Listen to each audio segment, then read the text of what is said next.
to the first episode of the Hey Bellingham podcast. We're excited today to introduce you to our show and introduce you to each of us so you can learn more about the show and learn more about us. So welcome to the Hey Bellingham podcast. We are hoping that this is the first episode of dozens and dozens and dozens over the course of time that brings high value, high entertainment, and great information to the people of Bellingham and surrounding areas. So thank you for joining us. We're excited to be here and excited to have you listening. Hey, Cheung, good morning. Good morning, Kyle. Let's start with a quick introduction. Tell us about you. Yeah, my name is Cheung Vong. I've been in Bellingham since 2010, so about 13, 14 years. And I am a graphic designer, web designer by, trade.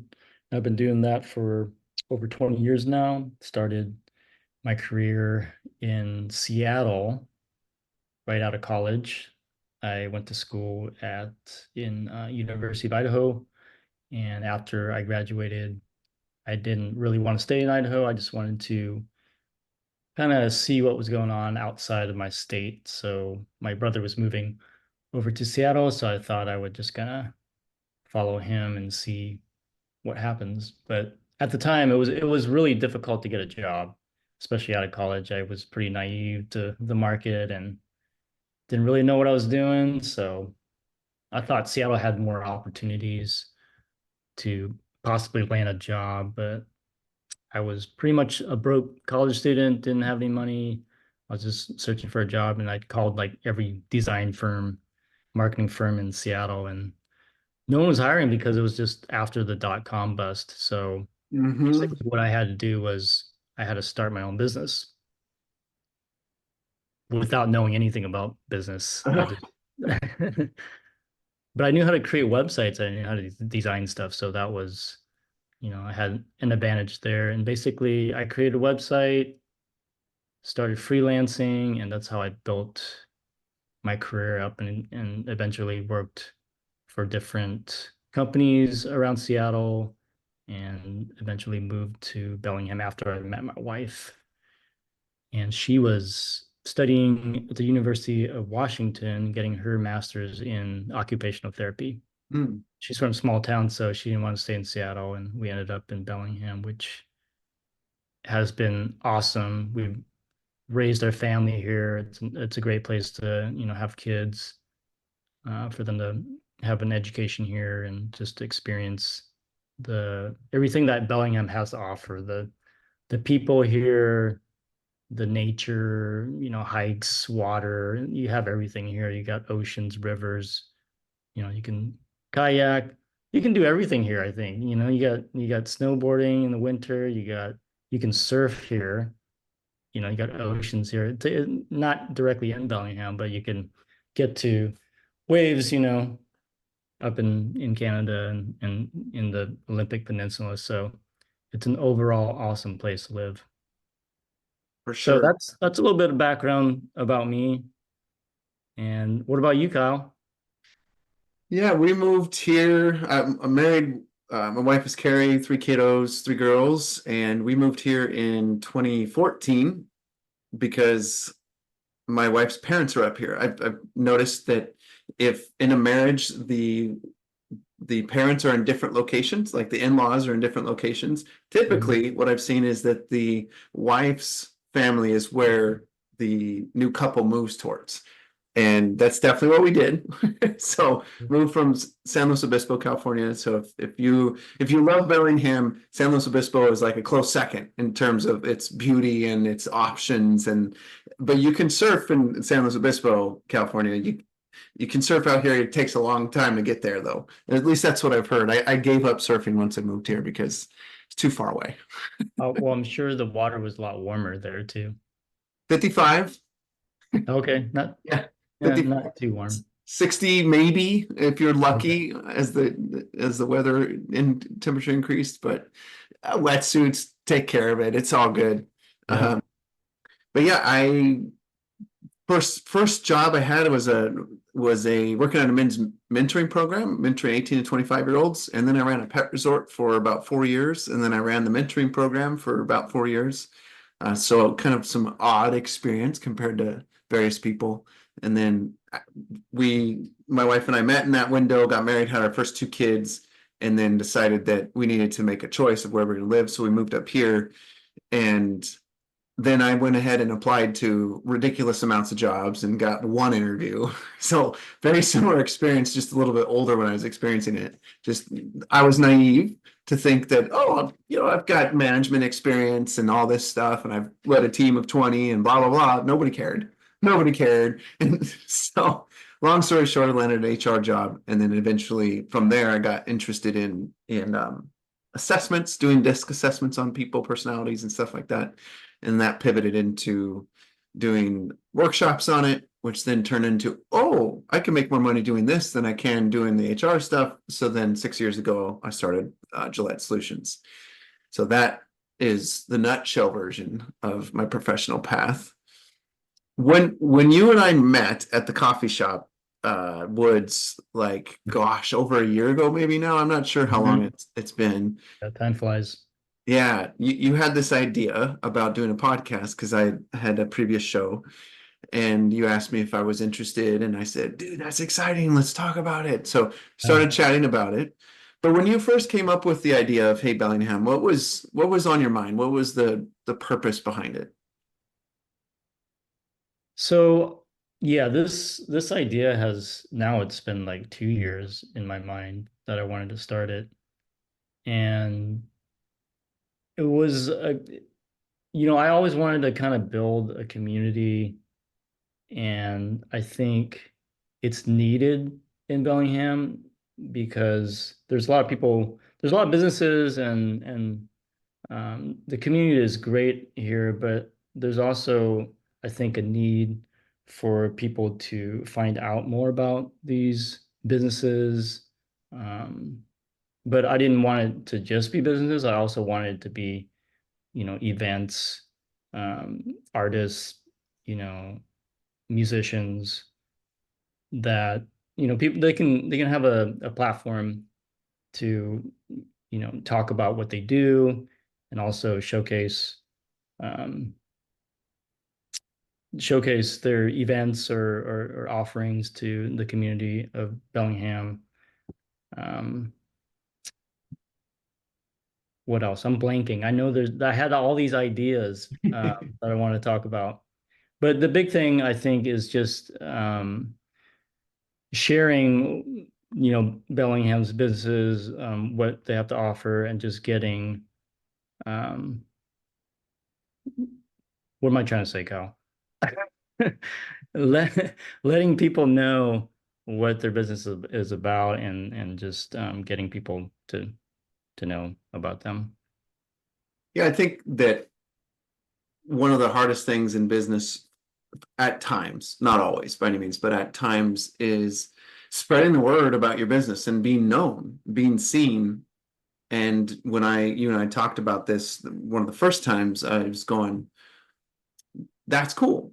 Not only will the people of Bellingham see people and experience things about them that they've never seen or experienced before, but they're also going to get some insights from those people, and that creates this kind of know, like, and trust formula that a lot of people like to talk about, because it's a lot easier to do business with those that you know and those that you like and know that you Right. those that you trust. And if it's not business and it's more along the lines of community events and stuff like that, sometimes there's events that occur that it's a week later that I see it and I'm like, oh, crap, that would have been really cool to take my kids to. Right. So getting exposure to those events ahead of time is also a part of the picture of what we're doing. And I think there's a big need for that. I mean, you've got an 11-year-old and you have another kid, right? Or two more kids? I have two more kids. I have an Yeah. 11-year-old, an 8-year-old daughter, and almost 2-year-old daughter. So Yeah. there's So there's yeah, there's a lot of things going on, and sometimes it's hard to figure out when those things are happening, and also getting to know the people behind a lot of the businesses and events.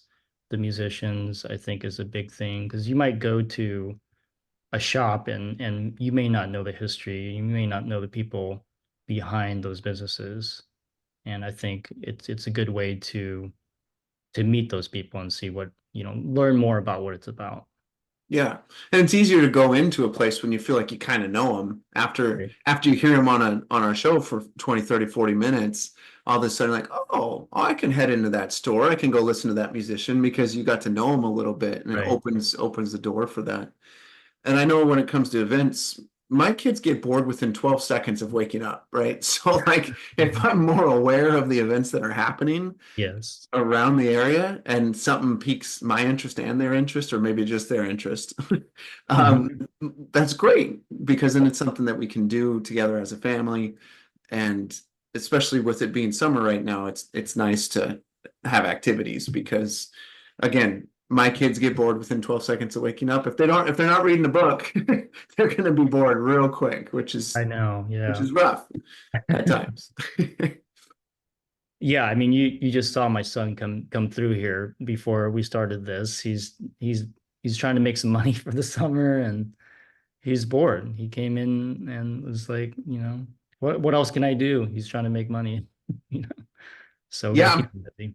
I'm trying to get my kids into various hobbies and interests, and it's like exposure is the key, right? Mm. I gotta show them these things or give them the opportunity to see these things, and that's one of the reasons why I'm excited about this show is because we're gonna be interviewing all kinds of different people throughout the community in different areas. It's not just business owners; it's people that are running nonprofits, people that are doing working at a museum, people that are doing working with kids directly, and that's really eye-opening for me to go, oh, maybe if I can get them into this pottery shop and they can start doing pottery, they'll really enjoy it. And then all of a sudden they have this lifelong hobby, right? Or we introduce them to some sort of a musician that's really excited about a particular instrument or a particular genre, and they get to hear it, and I get to show my kids this, and then they go and meet the guy. How big a deal would that be? It's kind of this hometown hero fun stuff that can happen with the kids.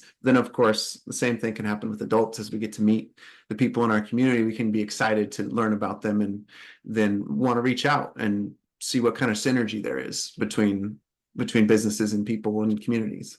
Yeah, exactly. There's so many good businesses, so many good people that are doing good with their businesses, and it's good. It's really exciting to meet these people and all the stuff that they're doing. So I'm excited. I think the listeners and viewers are going to be really excited as well to hear what's going on in the Bellingham community.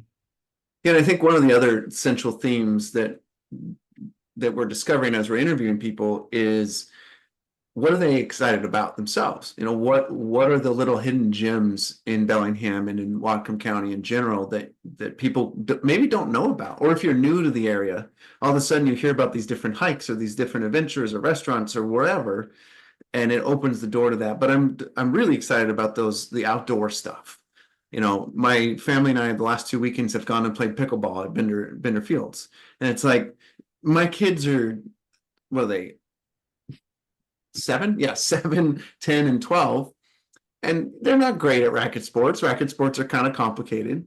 In fact, I just learned today that people that play racket sports live longer than any other sport. Oh, wow. So if you Really? play, yeah, 90,000 person study. Oh, So that's cool. side note, but Uh, so I'm gonna play racket sports. yeah, I played tennis a little bit in high school. And I haven't tried pickleball yet, but I know it's pretty big right now, so I definitely want to try that one. Yeah, it's fun. It's fun. But those are those little things like, do people even know that there's a pickleball gym over kind of getting Mhm. closer to Fairhaven and Bellingham? And if they Yeah, don't, well, great. Now they get to do that. And then we'll get the owners on the show. yeah. So that's the kind of thing that's really exciting about this. And there's so much to do just outside. There's endless, I think, amount. I hear new stuff all the time. Like I've been here for over 20 years. Well, in Bellingham for a long time, but there's still like there's even across the border, right? You're really close to Canada, and there's tons of stuff to do there as well. So yeah, lots to do. think one of the other things that we're excited about on the show is not only are we going to be interviewing these folks, but we're giving them a chance to give away some stuff so that, as they're being interviewed, they have some sort of a gift card or a freebie or something like that that they want to share with the community. Then they Yep. get to share with the community and draw people into their business or into their show or to their performance or whatever it is. And that's Yeah. fun. Yeah. And a lot of these offers are going to be exclusive to Hey Bellingham. So I think that's really exciting. So for listeners, they're going to get something that they don't normally offer to everybody. Yeah. And going forward, just so there's no confusion, Chung and I interview people together sometimes, and then I just interview people myself sometimes. So if you only hear my voice, it's not that Chung's just sitting there doing nothing. He's on the back end doing his amazing graphic stuff, the video stuff, the website stuff. Like he's got the hard job. I've got the I do, easy job. yeah, I'm gonna do some of the marketing, the graphics, the web managing the website, the events and stuff like that. And Kyle has a lot of experience interviewing people in general, and he's really good with people. I'm pretty good with people. I'm just more, I think, of an introvert. And so we are playing on each other's strengths, I think. It's true. It's true.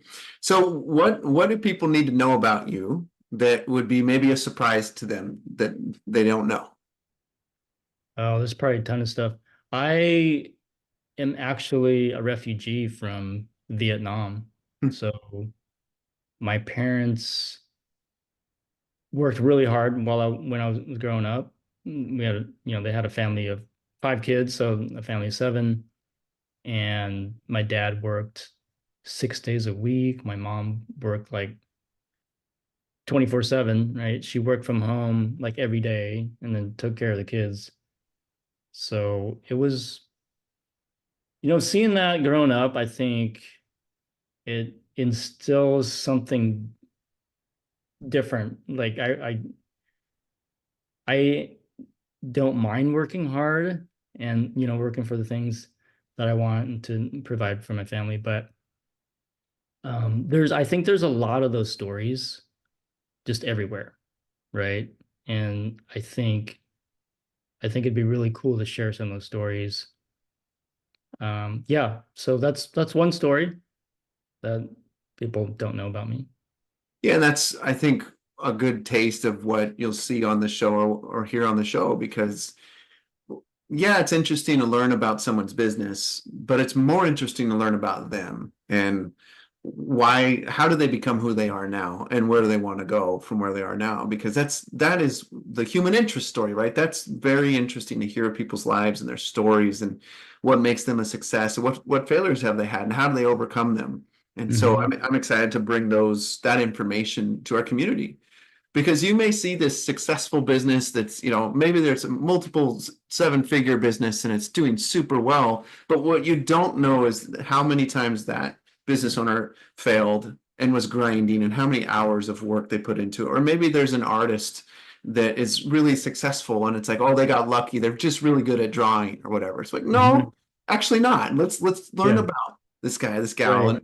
and see that no, they've been grinding, they've been working really hard, and it only enhances my appreciation and other people's for the work that they produce, right? Whether it's the business, the musician, the artist, whatever.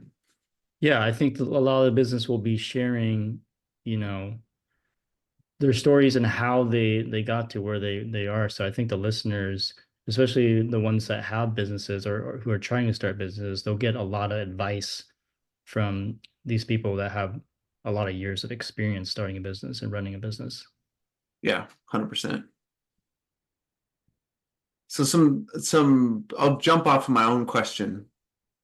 What people don't know about me, I grew up in near Fresno, and so I grew up on an orange farm, and so that's a interesting upbringing in a area where there are various farms out here. There are no oranges out here though, at least not orange farms. And so grew up out there, 105-degree summers, 110-degree summers. I was talking to my parents 2 weeks ago about we're visiting and their AC is down in their house.